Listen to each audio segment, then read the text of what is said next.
بسم الله الرحمن الرحیم لا اله الا الله محمد رسول. زما عاقل نوم دی او څوک عاقله جوي یما د تنګي د تحصیل او تانې سره مې تعلق د ګنډيري چوکۍ پلی صخرې یم.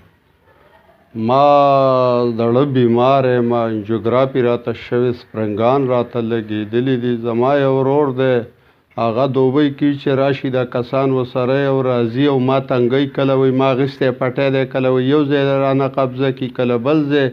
پروس کال یې رانه بوټي په سړو ووالو.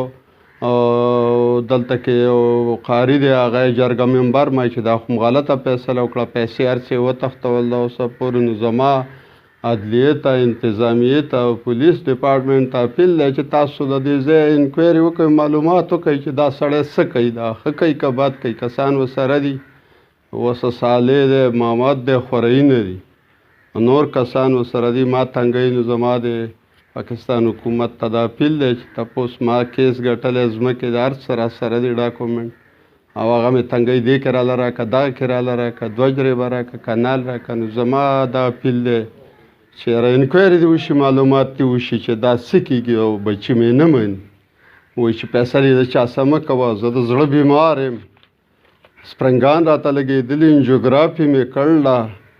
دومره های تکلیف دی چې دې چارسدې ته په ډېر مصیبت تکلیف منې به د کور نه راووتم. ما وی بس هر ځای کې چې چېرته به شپه کوم هغه اوس مې دلته تنګی.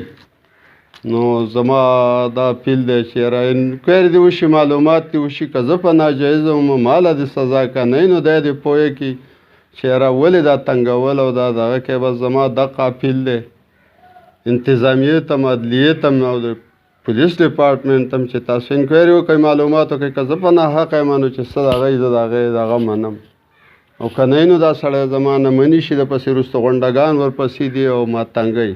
بس زما دغه دی، نور زړه مې بندېږي. السلام علیکم.